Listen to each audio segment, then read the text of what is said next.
Fala aí pessoal, beleza? Bom dia. Sejam bem-vindos aí a mais um vídeo no nosso canal. Vídeo de hoje a gente vai dar uma olhada no relatório do TRXF. É um fundo aí que vem trazendo um acompanhamento quase que mensal, e nesse mês eu achei bem interessante a gente conversar sobre ele, até porque tem a questão da emissão e tudo. É bem importante da gente falar desses pontos. Vou deixar minhas redes para vocês aí, para você que nesse canal se inscreva, isso ajuda aí bastante. Bora lá. TRXF. Esse é um fundo, pessoal, para quem não conhece, que investe em imóveis do varejo, aquelas lojas, aquelas big box, aquelas lojas de açaí, Grupo Pão de Açúcar e tal. Basicamente isso. É um fundo relativamente novo, aí de outubro de 19. Gestora é a TRX, a gente vai conversar um pouco sobre isso. Tem uma taxa de performance aqui, que conforme eu falo em todos os vídeos, né, não deveria nem existir. E a taxa de administração é num valor ok. Uns dados gerais aqui, é um fundo de 710 milhões de valor patrimonial, cota patrimonial rodando 98,04 centavinhos aí. 45 mil cotistas. Vem crescendo esse número de cotistas no mês a mês. Bem interessante.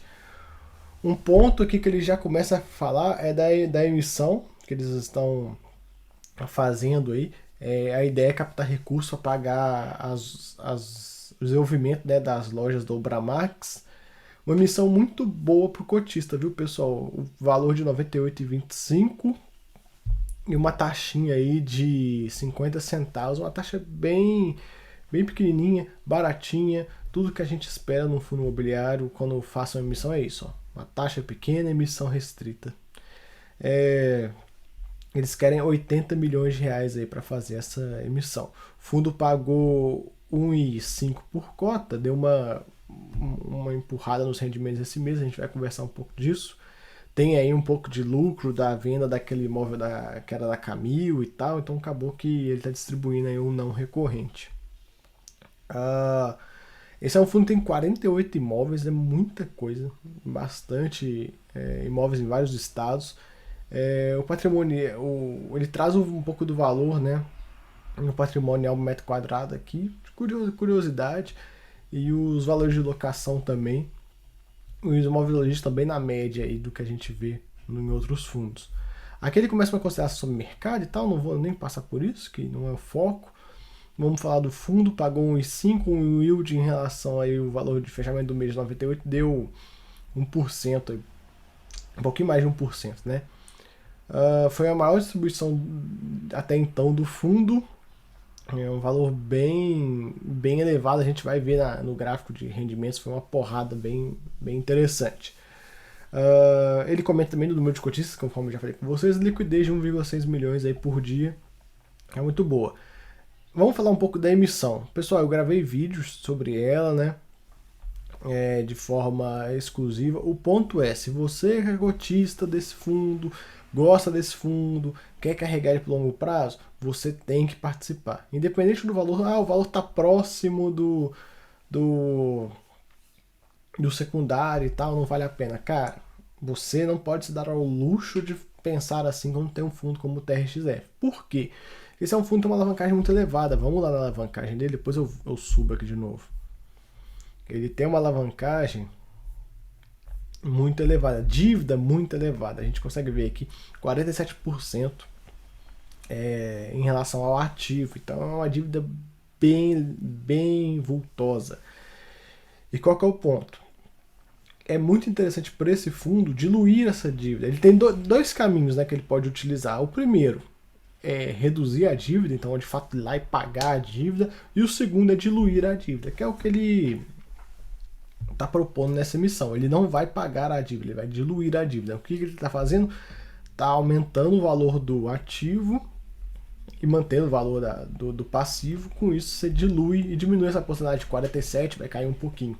E isso para o fundo é muito importante, traz aí uma segurança, uma alavancagem num patamar como esse, por mais que é uma alavancagem casadinha e tudo mais, deixa o gestor sem muita gordura para trabalhar.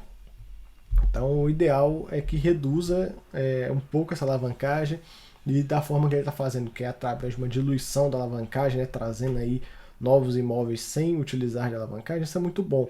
Agora pensa o seguinte, ele já assinou o contrato com o pessoal da Ubramax e tudo mais, aí não consegue captar, o que ele vai fazer? Ele vai alavancar de novo. E aí esse patamar de 47 vai para mais de 50 e então tem esse ponto. Eu acho muito interessante para quem for cotista, que gosta do produto, bancar a emissão para ajudar a reduzir esse carinha aqui. E quem sabe com o tempo ele ir conseguindo reduzir até chegar num patamar aí bem civilizado, próximo dos 30%. Então tem muito ainda a se fazer para conseguir reduzir essa alavancagem aqui.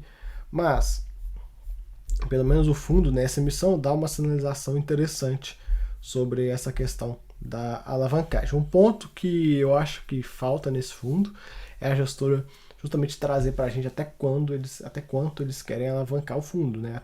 Vamos alavancar até 60%, não vamos passar disso, 50%, enfim, não dá para saber, eles nunca trouxeram nenhuma informação desse ponto e eu acho que seria bem interessante. Por mais que a alavancagem é bem feita e tudo mais, pessoal, se der algum problema, quando eu falo de algum problema, por exemplo, uma vacância, um problema lá no açaí, no Pão de Açúcar, claro, é muito difícil de acontecer, mas nunca se sabe, pode vir a acontecer. E aí o fundo com uma alavancagem elevada é complicado.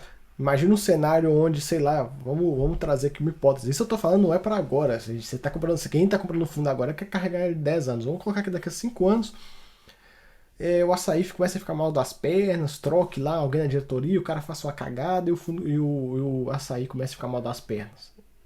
E começa a falar, caraca, vamos ter que reduzir o tamanho da estrutura do geral do açaí. E aí ele começar a querer sair dos imóveis do fundo, entrar numa briga judicial contra o contrato atípico e tal. Você já viu isso acontecendo em vários fundos, né? RBVA teve problema com isso, BBPO teve problema com isso, GGRC tá tendo problema com isso, então, tipo, é coisa que a gente vê em outros fundos. E aí imagina isso começar a acontecer e com uma dívida dessa nas costas. Te dá pouca margem de trabalho.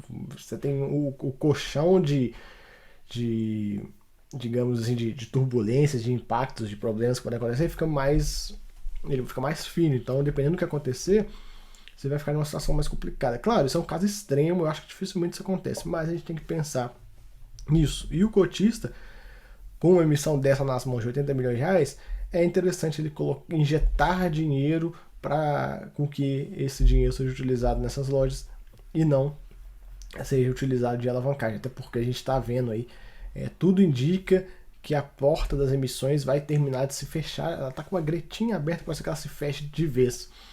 E aí o fundo sem conseguir emitir, que esse compromisso com a Bramax aí, é interessante ele ter esse dinheiro para poder aí dar sequência com essa questão sem fazer nova dívida. Outro ponto também que tem, ele até coloca, né, o objetivo aqui e tal, um ponto que você tem que comentar desse fundo, que ele tem também muita gordura para trabalhar com alguma venda de um imóvel que eles podem fazer e tal. Eles ainda não fizeram vendas de imóveis do açaí, do GPA. Venderam aquele da Camil, mas ainda não venderam do açaí do GPA. E a gente não sabe o quanto de valor eles vão conseguir destravar com a possível venda. Então, às vezes, o fundo consegue vender um imóvel, destrava um dinheiro interessante, usa esse dinheiro para resolver as questões da dívida e tal. Então, ele tem aí para onde correr. Porém, a gente sempre tem que ficar de olho, porque se ele tivesse com 30% de alavancagem, era um cenário, com 50% é outro cenário. Então você está trazendo um risco maior para o fundo, com uma alavancagem mais alta, e tendo um risco maior, a gente tem que ficar mais de olho. Não estou falando que vai quebrar, que vai falir, não, nada disso. Mas é uma coisa que você tem que ficar de olho. Inevitavelmente existe dentro do fundo e cabe uma atenção. E são momentos como esse, onde a gestão te dá uma oportunidade de reduzir a alavancagem, que tem que ser utilizados aí para você pegar, de fato, ajudar o fundo a reduzir essa dívida e ficar num patamar mais tranquilo. Vamos lá. Ele traz aqui que estão fazendo algumas visitas aos imóveis, e aí eles receberam alguns questionamentos dos cotistas, né? do porquê de estar fazendo essas visitas. Galera, gestão é isso. Gestão tem que estar lá no imóvel, olhando, tirando foto, mandando pra gente, vendo se o inquilino não está destruindo o imóvel, vendo se o inquilino está cuidando do imóvel, papelada está tudo certo e etc. Então, eles têm que estar lá. Não é simplesmente abrir o escritório lá na Faria Lima, ficar lá de boa no computador e tal. Ó, apareceu um negócio ali, ó, liga pro jurídico aí, manda soltar uma emissão. Desliga. Ah, não, a gente nem vai visitar. Não, tem que ir lá, tem que estar no campo, né? Então, é bem interessante. E a gente vê algumas gestoras trazendo até vídeos, mostrando os ativos e tal. Então, o mercado está evoluindo. Eu acho que esse pessoal, eles têm que trazer mais essa questão para a gente de fotos, vídeos, etc. Faz parte. DRE dele, um ponto foi que ele gerou 68, entregou R$1, tem um lucro acumulado de 50 centavos, conforme eu falei, né, tem a questão toda da venda da Camil e tudo mais. E o fundo aí no semestre, uma posição bem tranquila. A gente vê aqui, ó, ele pagava 70, aí ele foi subindo, aí fechou um semestre, pagou 90, aí no próximo ele conseguiu manter um patamar de 80 centavos. Aí subiu para 85, agora pagou 1,5. Vamos ver o próximo patamar aí, onde é que vai ficar essa cota, esse rendimento. Mas o fundo vem conseguindo melhorar os rendimentos conforme o tempo vai passando. Claro que tem vendas aqui no meio e tal, então acaba que inevitavelmente traz alguma distorçãozinha. Rentabilidade e tudo mais, não tem muito o que comentar. E aqui um pouco de como é que o fundo está alocado. Bastante coisa em imóvel. E esse TRXB, que também são imóveis que o fundo tem. Foi uma estrutura que o fundo fez lá atrás para viabilizar algumas compras. E a tendência é que o fundo, com o tempo, vá recomprando esse TRXB aqui aos poucos. O foco é varejo, ele tem um pouquinho logístico, mas o foco desse fundo é varejo e somente contratos atípicos. Isso ajuda bastante a questão da alavancagem. Você tendo contratos atípicos ajuda demais. Um pouco do inquilino, né? A gente vê Açaí, Pão de Açúcar, Sodimac, Extra, Big, e agora vai vir o Obramax aqui, assim que tiver tudo certo. O fundo tem uma concentração grande, né? A gente vê aqui, Açaí e Pão de Açúcar é basicamente a mesma empresa, então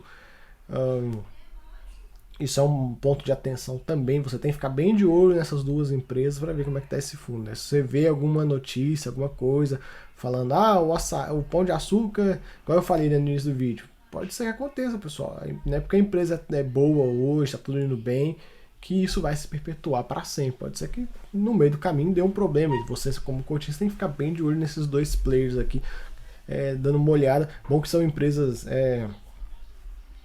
listada, então você consegue ficar um pouco mais de olho, forma um pouco mais próxima. E aí, caso você vê que tem algum problema acontecendo, tá? Se você fazer uma leitura de problema, você já sabe que vai impactar nesse carinha aqui. Um pouco dos imóveis aqui ele coloca, né? A gente vê diversificação regional. A gente vai ver os imóveis aqui para baixo e um pouco da questão da multa, né? O grosso está em saldo remanescente, que é o contrato atípico de fato. Um pouquinho está em 20 meses, um pouquinho em 11 meses. Então a gente vê aqui. E um ponto, né? Que as alavancagens estão linkadas desses contratos aqui, que até o final. O vencimento dos contratos bem longo, lá para 2035, então não tem nem o que preocupar. Bem longo, bem tranquilo. E lembrando que as alavancagens também estão casadas com o mesmo vencimento. Os reajustes estão aqui. E um ponto que é reajuste o aluguel e reajuste a alavancagem junto, que é aquela questão do juros ele incide de uma vez no ano. Então, como eles fizeram essa estrutura casada, então a gente consegue ver que sobe um, mas sobe o outro junto. Aqui um pouco da questão do TRXF e TRXB, ele traz aqui esses dois relatórios onde ele explica um pouco do porquê que existe o TRXB. A gente já conversou disso em outros vídeos, né? A questão da alavancagem, que eu já comentei com vocês. E o fundo tem aí uma liquidez muito boa para bancar essas alavancagens nos próximos anos, né? Até um ponto que é legal de comentar, é que em fundo alavancado, se ele precisar emitir para pagar a questão dessa dívida, ele tem que emitir. Não importa, o mercado pode estar na baixa, abaixo do VP e tudo mais. Isso é um risco de fundos alavancados. Não adianta reclamar, putz, o meu fundo, o ABCD11 está emitindo abaixo do VP, é um absurdo, não sei o que. Tá, aí você olha o fundo, tem uma alavancagem tipo essa do TRX, uma alavancagem grande. Cara, se não emitir, não vai ter renda, então ele tem que emitir. Então, isso vai acontecer. Claro, ele também pode vender imóveis, tal, mas num cenário onde não venda nenhum imóvel, emissões vão ter que acontecer durante o tempo. Ele fala um pouco, né, da questão das securitizações, que tem tudo casadinho, conforme eu comentei com vocês. E aqui o portfólio dele são vários imóveis, tem muita coisa para tudo quanto é lado aí no país. E vamos lá para o final para a gente mostrar as fotos que ele tirou, para a gente conversar um pouco. Aqui, ó, essa loja do Pão de Açúcar lá em Campinas, a gente vê, ó, ele mostra a loja, mostra por dentro e tudo mais. A de Ribeirão Preto, que são as visitas, né, que a gestão tá fazendo aqui também. Um pouco das obras essa loja do açaí lá em Ipatinga. A gente vê que são essas big box de varejo, essas lojas que você pode ir em uma, sei lá, você vai nessa de Ipatinga, você vai numa em São Paulo, você vai numa no Nordeste, é tudo a mesma loja, tipo, o mesmo projeto, é extremamente igual. É bem interessante, os caras levantam esses imóveis bem rápido. E aqui, uma outra que está bem no início ainda, bom que ele traz aqui um pouco de como é que tá a obra, a gente consegue ver o realizado e tudo mais, bem interessante. E o do Obramax aqui, que tá para começar ainda, né? A gente vê tudo zerado, ainda falta aí prefeitura aprovar e tudo mais, aquela coisa toda. Mas no mais, pessoal, o fundo tá rodando aí direitinho. Fizeram essa emissão agora, eu achei muito interessante, foi melhor do que alavancar. Se ele tivesse alavancado, para mim isso é uma sensação meio ruim. Então ele partiu para a emissão, eu achei bem mais interessante a emissão do que mais alavancagem. É o que eu comento às vezes na área de membros, né? Para quem não é membro, seja membro, hein? Só clicar no Seja Membro aqui embaixo. Lá eu faço os comentários mais pessoais sobre os ativos. E esse fundo, se ele começar a ir numa direção de reduzir a alavancagem, começa a ficar bem mais interessante. No mais, pessoal, fica aí esse vídeo. Espero que vocês tenham gostado. Até a próxima. Fui!